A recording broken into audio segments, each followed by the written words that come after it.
I mean, you see this all the time, man. I mean, with Dame Dash and Jay-Z, Dame always felt that he was the reason why Rockefeller was successful, and then they broke up, and you saw what happened. Yeah. You really see it all the time. I've had ex-employees that would leave and start their own YouTube channels, and 6 months in, they realize it's not as easy as it seems. Mm-hmm. It's people want to feel like they're the reason why something was successful. Everyone wants to feel that way. Mm-hmm. And ultimately, the truth will come out after a year or two of the partnership no longer being there. Mm-hmm. Now, some people blow the fuck up. Some people do better on their own. I mean, Jay did better without Dame, if you think about it. Whereas other people, you realize that they should have stayed with that person. Mm-hmm. Suge Knight, another example, right?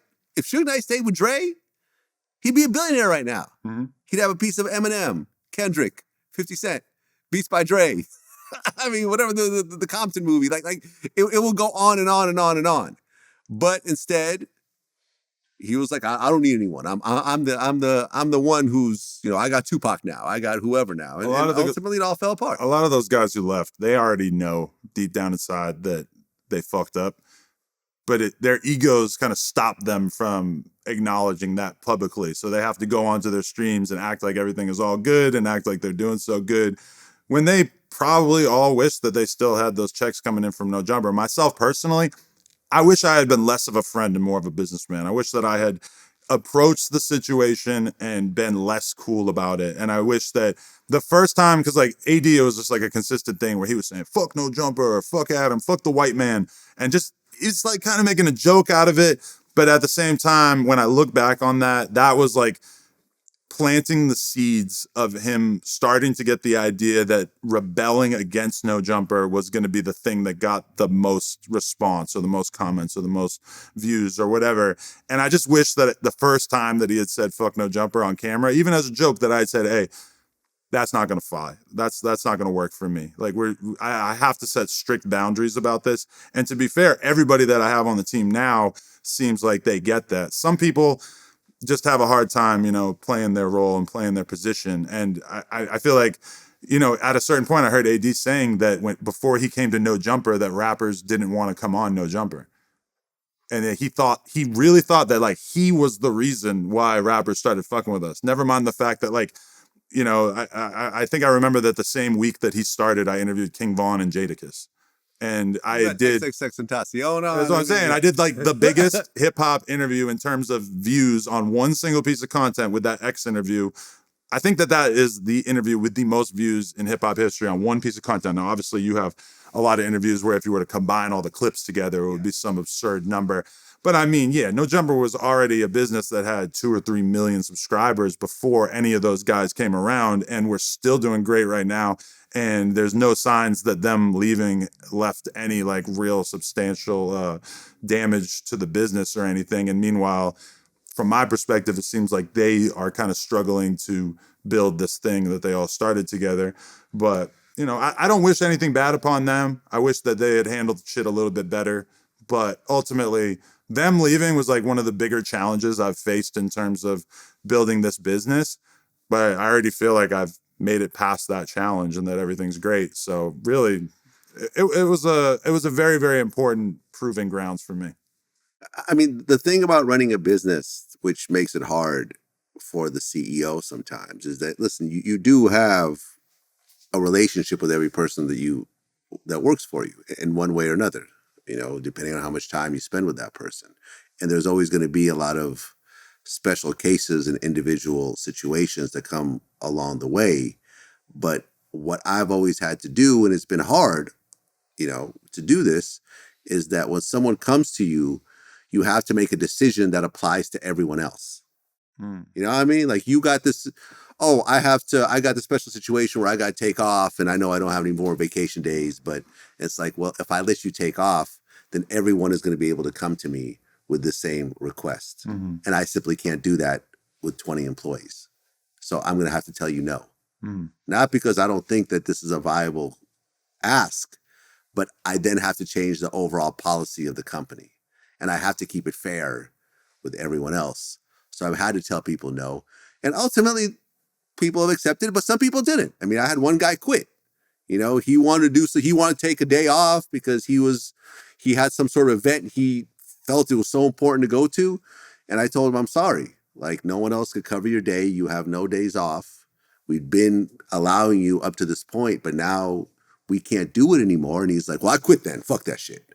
And I'm not a slave. Like, of course you're not a slave. Like, you know what I mean? Like, I don't know why you're publicly phrasing it like this, to try and get people to turn against me somehow, but you quit.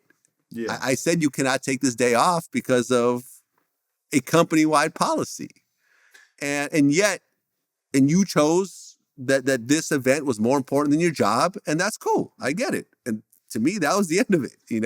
Yeah, definitely. And I mean, it's crazy because like some of the stuff that I just said, I said it on Bootleg Kev's podcast a little while back. And I mean, it just turned into AD doing streams where him and his boys are like talking about how they'll beat me up.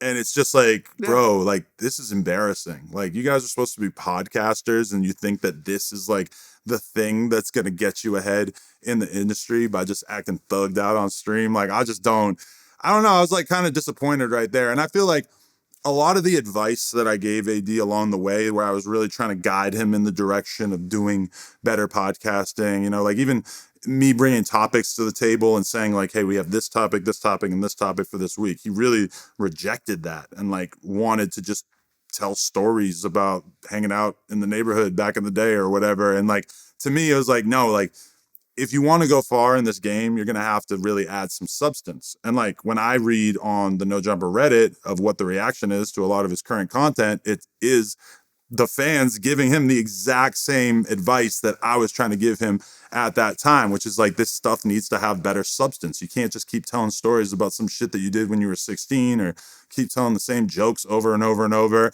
And I like literally this conversation will result in them doing another stream in which they talk about how tough they are. And I just don't think there's a long shelf life in doing streams that are like, where you're cutting wrestling promos and just talking about how hard you are. And you bring in your other homie that we've never seen before, and he's talking about how tough he is. And I respond by saying, I'm not scared and I don't care. And you're not going to do anything to me. And it just doesn't, I don't know. It's like, I guess I'm just kind of disappointed because I know that those guys could have been a lot better if they actually were willing to listen to me. And now they're kind of like learning these lessons, but it's a harder learning curve because they left and they're not really making the same amount of money that they probably thought that they were. And I don't think that they understand how up and down the lifespan of a content creator can be. Yeah, I mean, look, we have multiple interviewers on our platform. Sean Prez, my man Cavario, who does, Sean Prez does like a lot of the more of the old, the R&B stuff and the bad boy related stuff, and also some of the more the OG artists. Cavario does all the street stuff. He comes from Don Diva, so he really has a better take on this stuff than I do. Mm-hmm. My man Coach PR does a lot of sports stuff. Gloria Velez has a new podcast that we launched recently. But none of these people are employees. Mm-hmm. They're all contractors. And the deal with all of them is, hey, I pay you to do this. We own the content. And at any point, if you guys want to go do something else, there's no strings with us. You know what I'm saying? If Sean Prez has his own podcast, he interviews some of the same people. Cool. I have no problem with that. If Gloria wants to take her podcast and go to another platform, great. Take whatever new stuff you do. You're welcome to run with it. But when it's an employee relationship, it's very different. And certain people shouldn't be employees; they should be contractors. Mm-hmm. And when people are contractors, it becomes an easier work relationship than if you're their full-time salary provider, because there is more pressure on both sides because you're essentially supporting their lifestyle. Mm-hmm. When they're a contractor, there's an understanding that they have other gigs going on, and this is just part of their income. And if I were to look at your business versus mine, I would say that like one of the main characteristics that make them feel different is that No Jumper feels very, very casual, whereas Vlad TV is a bit more structured. When I saw you start podcasts with Rico Reckless and Ewall or whatever different stuff that you've tried, you're very involved and you'll help them structure the topics and you try to do everything you can to make it as good as possible. Whereas when I gave AD a podcast, I just said, bring your homies on and we'll give you 2 hours to go live and we'll see what happens. And in some sense, that was cool because it did give the fans very much this like feeling of like anything could happen.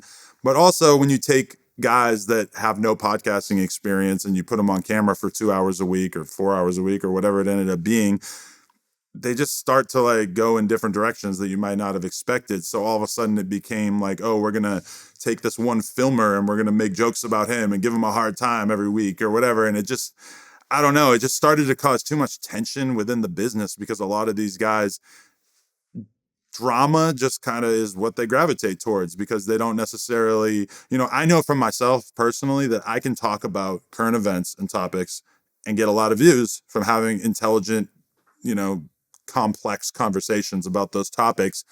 And a lot of people don't necessarily have that ability, whereas I think that you and I both assume that we can have conversations about current events that'll do very well. So to me, like, I felt like them leaving was rough at the time, but given how much better I think the culture of No Jumper is now, it really stands out to me.